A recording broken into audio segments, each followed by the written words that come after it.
क्या आपको लगता है कानून सिर्फ बुक्स में होता है, उन किताबों में होता है? नहीं, आप गलत है।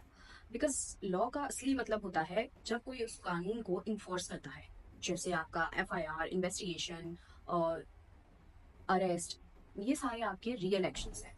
तो चलिए आज इसी टॉपिक पे हम बात करते हैं।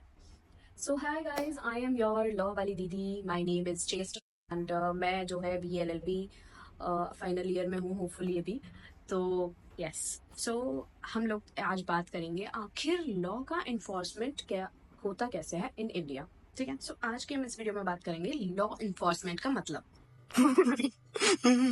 सो चलिए वीडियो को स्टार्टिंग से लेके एंड तक जरूर देखिएगा, और अगर आप मेरे चैनल पे, इस लॉ वाली दीदी के चैनल पे न्यू है तो please press the bell icon and also subscribe my YouTube channel. Law enforce करना, इसका आखिर मतलब क्या होता है? नो प्रॉब्लम, मैं आपको यहाँ पर इस वीडियो में पूरा बताऊंगी। लॉ इन्फोर्स करना मतलब एक लॉ को ग्राउंड पे लागू करना, यानी कि ये सिस्टम होता है जहाँ पर FIR होती है, इन्वेस्टिगेशन होती है, एविडेंस कलेक्ट होते हैं और आखिर में कोर्ट तक केस पहुंचता है। सो ये सारा जो प्रोसेस होता है, इन सबको करने वाले लोग कौन होते हैं? ये होते हैं आपके पुलिस, CBI, NIA और साइबर सेल। मतलब और भी होते हैं, बट हम आज इन सब की ही बात करेंगे। तो अब आता है बात कि आखिर कौन कौन लॉ को इन्फोर्स करता है। तो सबसे पहले आते हैं हम पुलिस पे।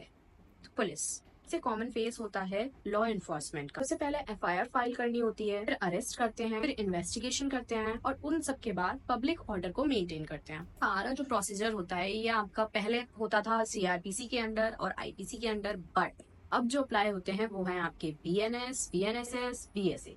नेक्स्ट हम अब आते हैं CBI के ऊपर, जो कि CBI की फुल फॉर्म अगर यहाँ पर किसी को भी पता है तो प्लीज कमेंट करना, मैं भी तो देखूं आखिर कि आप लोगों को कितनी नॉलेज है लॉ की।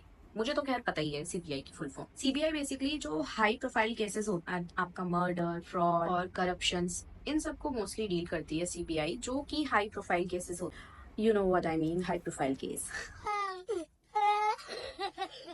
ये सेंट्रल गवर्नमेंट के अंडर आती है। इसमें स्टेट की परमिशन चाहिए होती है investigation, for example like bank scams और आपका पॉलिटिकल केसेस जो भी होता है। नेक्स्ट हम आते हैं, थर्ड पॉइंट हमारा होता है NIA, national investigation agency. I think इसको काफी लोगों ने सुना होगा और मे भी नहीं सुना होगा। सो बेसिकली NIA जो होता है वो बात करता है टेररिस्ट अटैक्स जो होते हैं या फिर देश की जो सुरक्षा होती है, सिक्योरिटी, तब NIA आती है। वो करती है टेरर रिलेटेड क्राइम्स और आपका क्रॉस बॉर्डर जो एक्टिविटीज होती है उन सबको NIA डील करती है अंडर 2008 एक्ट के अंदर, NIA 2008। ओके, लास्ट हम आते हैं फोर्थ वन पर, जो होता है हमारा साइबर सेल। साइबर सेल के बारे में काफी कुछ आप लोग खुद जानते होंगे। जो इंसान जरूरी नहीं है लॉ कर रहा हो ये सारी नॉलेज उसे ही होनी चाहिए, ये आप लोगों को भी होनी चाहिए। तो साइबर सेल के बारे में बहुत सारे लोग पहले से ही जानते होंगे, बिकॉज साइबर सेल तब काम आती है जब आप लोगों के सामने कोई फ्रॉड हो जाता है, लाइक आपके साथ स्कैम्स हो जाते हैं, ऑनलाइन फ्रॉड्स, ये सारी चीजें, आपका online fraud, Instagram hack, OTP स्कैम। साइबर सेल जो होता है वो इन सारी चीजों को डील करता है। इसमें स्पेशलाइज्ड टेक यूनिट होती है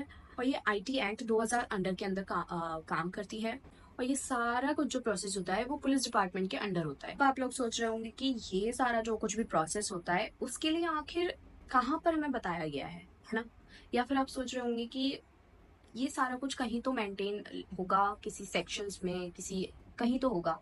सो डोंट वरी, मैं इसका भी आपको आंसर दे दूंगी। आपकी लॉ वाली दीदी जिंदाबाद है। सो ये पुलिस, CBI, NIA और जो भी आप साइबर सेल, ये सारा कुछ जो भी वर्क करते हैं वो आपका वर्क होता है इनके अकॉर्डिंगली। मैं पहले ही क्लियर कर चुकी हूँ, IPC को बदल करके अब BNSS कर दिया गया, BNS कर दिया है, तो इसलिए कंफ्यूज मत होना। मैं अगर IPC भी लिख रही हूँ तो आप एटलीस्ट दोनों को मैनेज करके चलिएगा। ओके, तो अगर लॉ लिखा रह जाए पर उसे फॉलो ना किया जाए तो उसका कोई फायदा है क्या?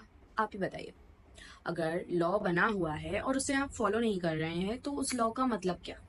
कोई मतलब नहीं है। अगर इन्फोर्समेंट नहीं होगा तो आपको जस्टिस नहीं मिलेगा। ये सारा सिस्टम ही हमें प्रोटेक्ट करता है, फिर चाहे वो हमें फ्रॉड से करे या फिर क्राइम से करे या फिर साइबर स्कैम से करे।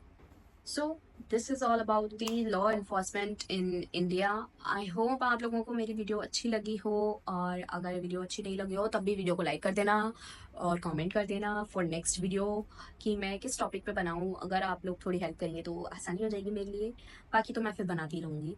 और वीडियो को शेयर करना मत भूलिएगा अपने लॉ फ्रेंड्स के, लॉ बडीज के साथ भी शेयर करिए। और अगर आप लॉ स्टूडेंट नहीं है और फिर भी मेरी वीडियो देख रहे हैं तब भी आप लोगों के साथ शेयर करिए, बिकॉज ये लॉ स्टूडेंट को ही जानना नहीं चाहिए, ये सबको जानना चाहिए, एक नॉर्मल सिटीजन को भी जानना चाहिए।